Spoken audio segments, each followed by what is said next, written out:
Greetings, friends. Corona is a year old. This plague was first mentioned in the news on December 31st, 2019. At first, its significance was not understood, but since then, it has turned the entire world upside down.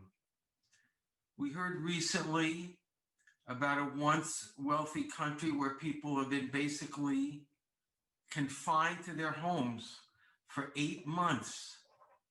The social, cultural, economic, and psychological structure of world society has been uprooted. This week we read Parshas Bo, which describes the final 3 plagues in Mitzrayim, biblical Egypt. You have heard me mention often that the Chafetz Chaim Zatzal said, we can learn about the end of our exile from what happened at the end of the exile in Egypt. It seems clear that Corona is a sign from heaven that contemporary world culture, which rejects Hashem's existence, just as Paro rejected his existence, must be humbled. As Moshe Rabbeinu says to Paro, until when will you refuse to be humbled before Hashem?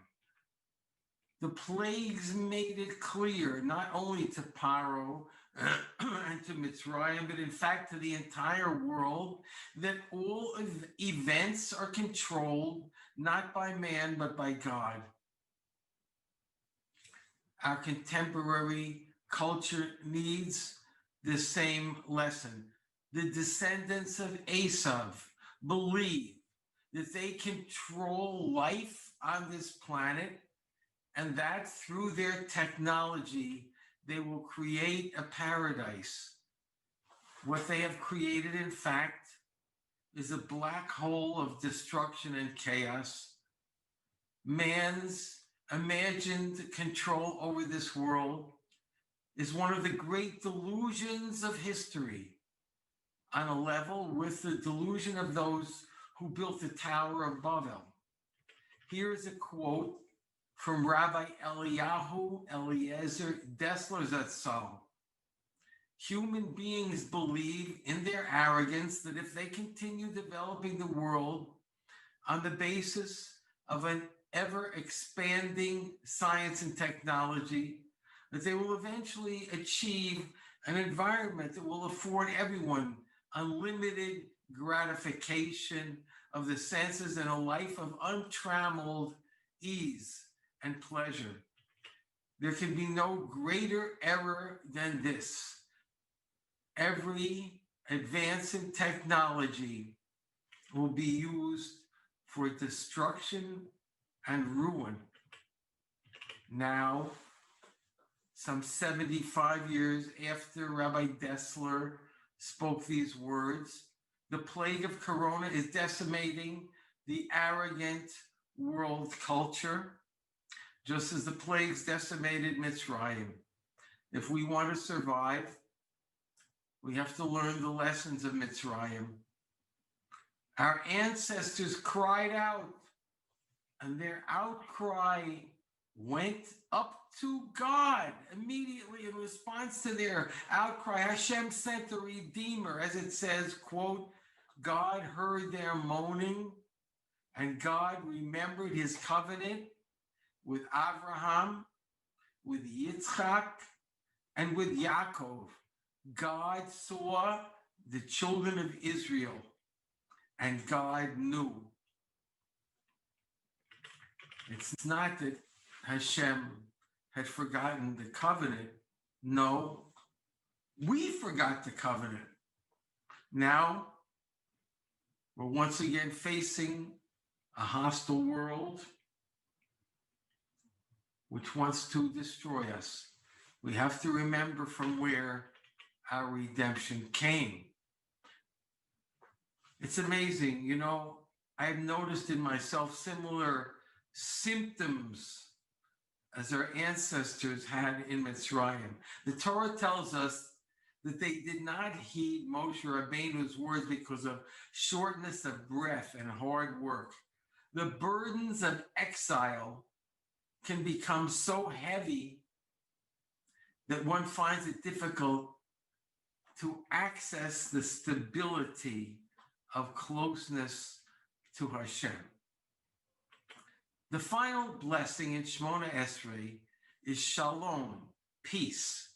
Peace comes at the end, after we have gone through it all, after our many prayers have been answered, at the end of history, when we have returned to Hashem in tshuva. Until then, there's no peace.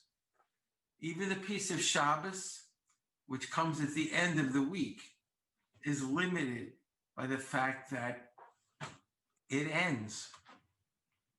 Until Moshe Rabbeinu rescued our ancestors in Mitzrayim and brought them to Har Sinai, Mount Sinai, until they had the Torah in their hand and heart, there was no peace. There was only groaning. The Torah releases mankind from mental, physical, and emotional slavery. Redemption begins when we cry out to Hashem. Our tefillos, our prayers, have to reflect our sense of total dependence.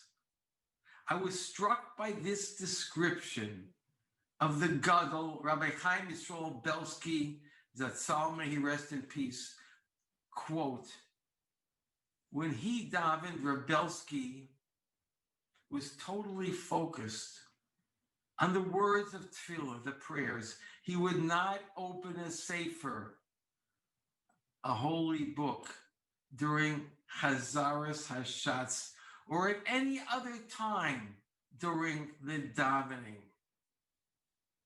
We have to learn from this holy man. We need to connect to Shemayim, to Hashem, so that Hashem will save us. We need to pour out our hearts like rain, as we say in Kaddish, Oseh Shalom, he who makes peace in his heights. May he make peace upon us and upon all Israel. Amen. Good Shabbos.